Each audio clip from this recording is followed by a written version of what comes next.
ان دنوں 12 سال کی تھی، ہر فکر و غم سے آزاد تھی، اسکول سے گھر اور گھر سے اسکول، بس یہی زندگی تھی۔ 5ویں پاس کی تھی کہ ہمارے خاندان میں ایک دھماکہ خیز واقعہ ہو گیا۔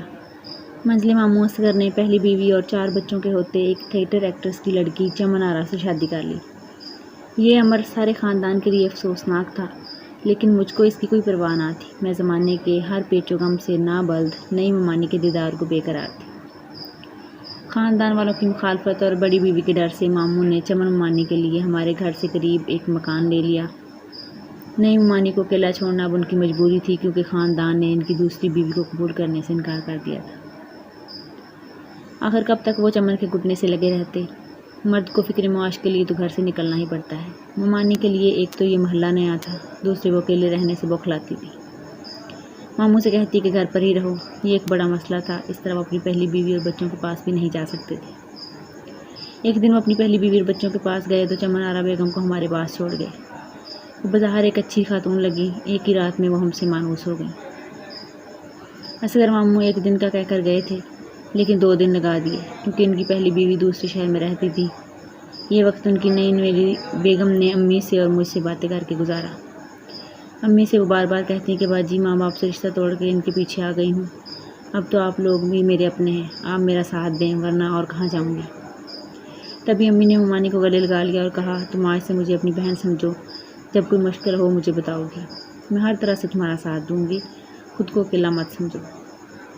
اگلے دن ماموں آئے، امی سے کہا کہ کل سے میں ڈیوٹی پہ جا رہا ہوں اور چمن آرا کے لیے رہنے پہ تیار نہیں، آپ نمرا کو اس کے پاس رہنے کے لیے بھیج دیں، اس کا اسکول ویسے بھی ہمارے گھر کے قریب ہے۔ امی نے مجھ کو ماموں کے ہمراہ بھیج دیا۔ چمن آرا ممانی خوش ہو گئیں، اچھے طریقے سے مجھے خوش آمدید کہا۔ وہ سارا دن مجھ سے مزے مزے کی باتیں کرتی، ماموں کام پہ چلے جاتے، میرے اسکول سے چھٹیاں تھیں تو ہم کو باتیں کرنے کا بہت وقت ملتا تھا، ہم مل کر کچن سنبھالتے اور کھانا پکاتے۔ ممانی اپنے بچپن کے قصے سناتی اور میرے ساتھ اچھا وقت گزارنے کی کوشش کرتی۔ اسکول کھلے تو پڑھائی کا مسئلہ درپیش ہوا، مجھے حساب کے سوال سمجھ نہیں آتے تھے۔ ماموں تو صبح آفس چلے جاتے، ان کے پاس وقت کہاں تھا کہ مجھ کو ریاضی سمجھاتے، اور چمن آرا کو ریاضی نہیں آتی تھی۔ البتہ انہوں نے اس مسئلے کا یہ حل نکالا کہ مجھ کو پڑوس میں ٹیوشن لگوا دی اور میں ہنا باجی سے پڑھنے ان کے پاس جانے لگی۔ ہنا باجی کے والد ٹھیکیدار تھے، وہ گھر پر نہ رہتے تھے، ان کے لڑکے بھی دوسرے شہر ہوتے، والدہ ہی گھر پہ ہوتی تھی۔ ہنا باجی اپنی والدہ کے ساتھ گھریلو امور کا سر انجام دیتی، ان کے پاس کافی وقت ہوتا تھا، تبھی مجھ کو بہت توجہ اور محنت سے پڑھاتی تھی۔ ایک دن جب میں پڑھ چکی اور گھر جانے لگی، باجی نے کہا، ٹھہرو نمرا، ابھی مت جاؤ، آؤ چھت پہ چلتے ہیں، دیکھو تو کتنا اچھا موسم ہے۔ ابھی ہم چھت پہ جا کے بیٹھے ہی تھے کہ کسی مردانہ آواز نے ان کو پکارا، ہنا دیکھو میں آ گیا ہوں۔ میں نے مڑ کے دیکھا، ایک نوجوان باجی سے گلے مل رہا تھا۔ باجی وہ پوری جذبات سے کھل اٹھی تھی۔ ارے ذیشان تم کب آئے؟ وہ خوش ہو کر بولی۔ میں حیرت سے ان کو دیکھ رہی تھی۔ انہوں نے مجھ سے کہا، نمرا یہ میرے بھائی ہیں، حیدرآباد میں ملازمت کرتے ہیں۔ میں نے ذیشان کی طرف دیکھا تو پلک جھپکنا بھول گئی، وہ بھی ششدر سے مجھے دیکھ رہا تھا، اس کی آنکھیں بے حد خوبصورت تھیں۔ اچھا اب تم جاؤ نمرا، بڑے دنوں بعد میرا بھائی آیا ہے، تم کل اور پرسوں مت آنا، 2 دن تمہاری چھٹی ہے۔ میں وہاں سے چلی آئی، مگر وہ آنکھیں میرے ساتھ ساتھ جیسے میری توقع میں دروازے سے گلی تک آ گئی۔ یہ آنکھیں میرے دل میں کھپ گئی تھیں۔ گھر آ کر اب وہ 2 آنکھیں مجھے در و دیوار سے جھانکتی محسوس ہوئی تھیں، لیکن مجھے معلوم ہی نہ تھا کہ ایسا کیوں ہو رہا ہے۔ میں نے ممانی کو بھی بتایا کہ ہنا باجی کا بھائی آیا ہوا ہے اور اس کی آنکھیں بہت خوبصورت ہیں۔ یہ آنکھیں مجھ کو گھر میں ادھر ادھر بکھری نظر آتی ہیں۔ میری بات سن کر ممانی ایک خاص ادا سے مسکرا دی۔ تیسرے دن جب میں پڑھنے باجی کے گھر پہنچی، وہ ان کے پاس بیٹھا ہوا تھا۔ میں نے سلام کیا، وہ بغیر جواب دیے مسکرا کر اٹھ گیا۔ سلام کا جواب باجی نے دیا۔ تھوڑی دیر بعد جب میں نے کھڑکی میں نظر ڈالی، مجھے گمان ہوا 2 خوبصورت آنکھیں مجھ کو کھڑکی کی اور سے دیکھ رہی ہیں۔ طبیعت کی خرابی کا بہانہ کر کے میں وہاں سے لوٹ آئی۔ گھر آئی تو کوئی عجب سی پریشانی بھی میرے توقع میں آئی۔ ایک ممانی ہی میری رازداں تھی، ان کو بتایا کہ آج وہ آنکھیں مجھ کو پریشان کرنے کو پردے کے پاس موجود تھیں، تو انہوں نے کہا، میرا خیال ہے وہ لڑکا تم کو پسند کرنے لگا ہے۔ ایک روز میں ٹیوشن لینے گئی تو ہنا باجی گھر پہ نہ تھی۔ کچھ دیر میں ان کی امی کے پاس بیٹھی رہی۔ گھر آنے لگی تو ذیشان نے کہا، آؤ میں تم کو پڑھا دوں۔ کیوں آج پڑھائی کا حرج کرتی ہوں؟ میں نے آنٹی کی طرف دیکھا، وہ بولی، ہاں ہاں بیٹی پڑھ لو۔ میں پڑھنے کو بیٹھ گئی۔ اس نے مجھ سے زیادہ سوال سمجھائے، شاید وہ یہ چاہتا تھا کہ میں کچھ اور بھی وقت وہاں رکوں۔ ابھی ذیشان کے پاس بیٹھی پڑھ رہی تھی کہ ہنا باجی آ گئی۔ باقی جو کچھ رہ گیا تھا وہ باجی نے پڑھا دیا۔ پھر آئے دن یہ ہونے لگا کہ باجی گھر پر نہ ہوتی مگر ذیشان موجود ہوتا، مجھ کو پڑھانے لگتا اور میں بیٹھ جاتی۔ آنٹی نے ایک دن کہا، بیٹی تمہاری حنا باجی کو روز بازار جانا ہوتا ہے، ذیشان سے بڑے ان کے بھائی ارغمان کی شادی کے لیے کچھ خریداری کرنی ہوتی ہے، اس لیے وہ مصروف ہو گئی ہے۔ مجھے ذیشان سے کچھ شکایت نہ تھی، مگر ایک مسئلہ تھا کہ جب وہ میری طرف دیکھتا تو نروس ہو جاتی۔ میں اس انداز نظر سے ناآشنا تھی، اس لیے الجھن ہوتی تھی۔ رفتہ رفتہ میں اس انداز نظر کی عادی ہو گئی۔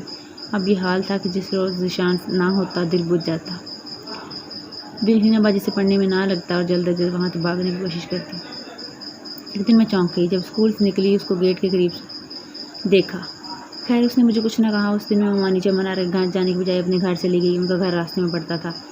وہ تیز تیز چلتا مجھ سے پہلے گھر پہنچ گیا، اور جب میں ماموں کے گھر کے سامنے سے گزر کر امی کے پاس جا رہی تھی، وہ اپنے دروازے پہ کھڑا ملا۔ اس نے ہاتھ کے اشارے سے سلام کیا۔ میں پھر بھی نہ سمجھی کہ یہ سب کیوں اور کیا ہے۔ اب تو اکثر جب امی ابو کے گھر جاتی، وہ اپنے گھر کے آس پاس ملتا اور ہاتھ کے اشارے سے سلام کرتا۔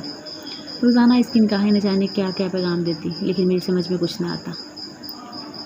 پچھلے کئی دنوں کی طرح آج بھی حنا باجی گھر پہ نہ تھیں۔ اس دن چھٹی تھی، دن کے تقریباً 9 بجے تھے۔ میں ان کی امی کے پاس بیٹھ گئی۔ تھوڑی دیر بعد انہوں نے ذیشان کو آواز دی، بچی بلا وجہ بیٹھی ہے، اس کا وقت ضائع ہو رہا ہے، ذیشان بیٹی تم ہی اس کو پڑھا دو۔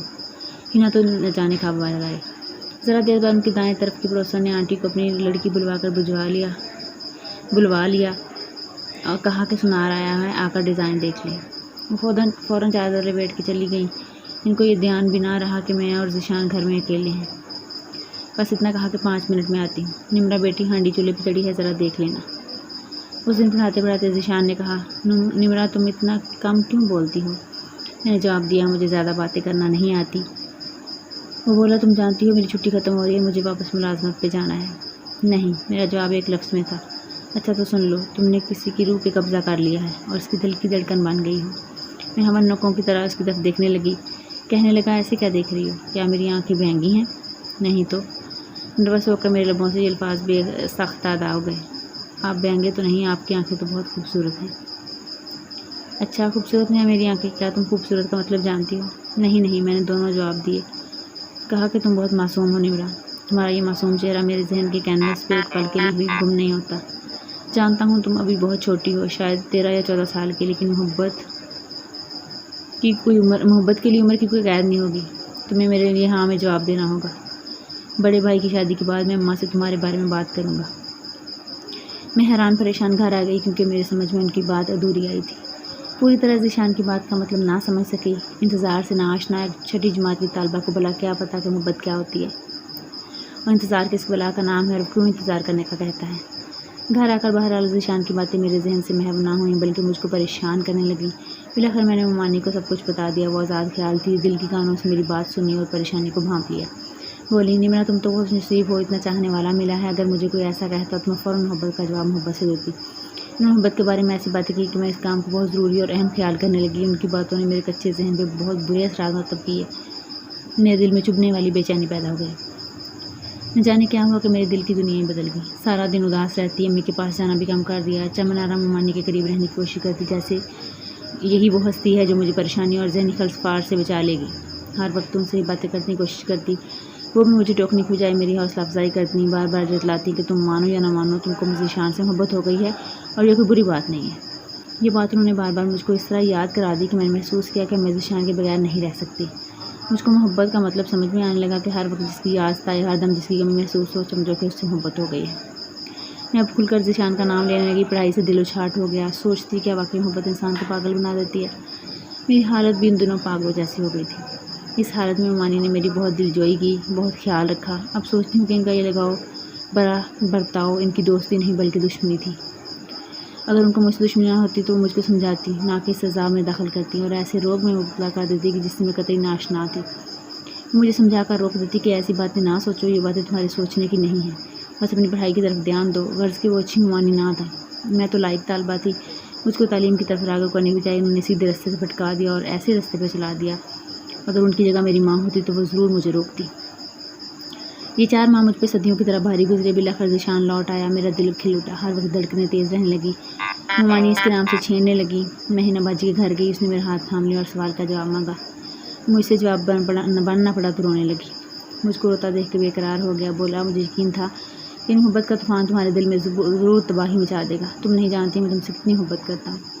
اب میں ان کے گھر جاتی کسی نہ کسی بہانے ایک طرف ہٹ جاتا اور مجھے ادھر بلا لیتا.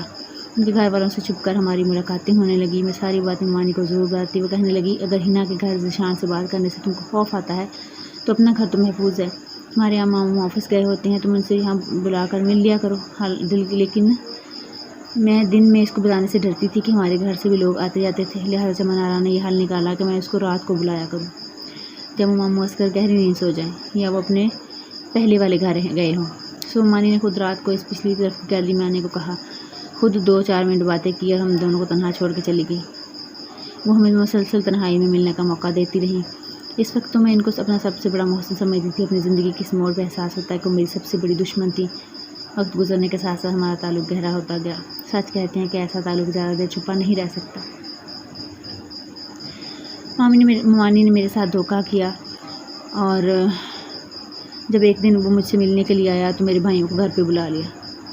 مجھے اور ذیشان کی معاملے کی خبر نہ کی. جب ذیشان مجھ سے ملنے آیا تو بھائیوں کو ممانی نے خبر کر دی. وہ تو میرے بارے میں ایسا سوچ بھی نہ سکتے تھے اور نہ ہم سوچ سکتے تھے کہ یہ خاتون ہمیں یوں رسوا کریں گے. میرے بھائیوں نے ذیشان کو پکڑ لیا اور خوب مارا اور مجھے بالوں سے پکڑ کر گھسیٹتے ہوئے گھر لے آیا اور مارا. میں جانتی تھی کہ میری باری ہے. مار کھاتی رہی. میرا اسکول جانا بند ہوا اور بھائیوں نے مجھ سے کہا کہ اس کی جلد از جلد شادی کر دو. گھر والے تو میرے لیے اجرت میں رشتہ ڈھونڈ رہے تھے اور مجھے ذیشان کی فکر لگی تھی. ایک روز موقع پا کر بڑی مشکل سے میں اس کے گھر سے نکل کر ملنے چلی آئی. وہ بیٹھک میں تھا, بیرون در کھلا تھا. میں گلی سے بیٹھک میں چلی گئی لیکن اسے مجھ سے بات کرنے کی بجائے منہ پھیر لیا. میں میرے بھائیوں سے ڈرا ہوا تھا. جب میں نے دوبارہ مخاطب کیا تو بولا نہیں میں تم سے محبت نہیں کرتا. وہ میری بھول تھی. اب تم مجھ سے ملنے کبھی مت آنا. میری شادی میری کزن سے ہو رہی ہے. اب تم چلی جاؤ. میری اور اپنی شامت مت بلاؤ. مجھ کو اس سے ایسے جواب کی توقع نہ تھی. دل کو ٹھیس لگی. مجھے سخت تکلیف پہنچی مگر کچھ نہ کہہ سکتی. روتی ہوئی گھر آ گئی. جس پہ سب کچھ قربان کر دیا اس نے جان کے خوف سے مجھ سے منہ موڑ لیا. لیکن یہ اچھا ہی ہوا. مجھے سبق تو مل گیا کہ ماں باپ کی عزت کا جنازہ نکال کر میں نے کتنی بڑی غلطی کی تھی. گھر میں میری شادی کی تدبیریں ہو رہی تھی. مجھے شادی سے کوئی دلچسپی نہ تھی. شادی کیا تھی, بس مجھے بنا سنوا کر ایک مقبرے میں زندہ دفن کیا جانا تھا. دلہا میرے والد کی عمر کا تھا جس کی بیوی وفات پا چکی تھی. والدہ اور والد دیکھتے رہ گئے اور جوان بھائیوں نے اپنی عزت پہ آنچ آنے کے خوف سے میری شادی کرا دی. شادی کے 10 برس بعد میرا شوہر دمہ کے مرض سے وفات پا گیا. جوانی میں بیوہ ہو گئی. شوہر کی کافی جائیداد تھی. مجھے بھی حصہ ملا. میں نے دوبارہ شادی نہ کی. اب شادی کی چاہ نہ تھی. مجھ کو کم سنی میں ایک غلط عورت کے گھر رہنے کی بہت بڑی سزا ملی. آج بھی سوچتی ہوں کہ میری اس بربادی میں کس کا قصور تھا. میری والدہ کا جنہوں نے مجھے ایک غیر عورت کے سپرد کیا, یا اس عورت کا جس نے مجھے اپنی ڈگر پہ چلایا اور حفاظت کرنے کے بجائے مجھ کو تہی دامن کر دیا اور رسوا بھی.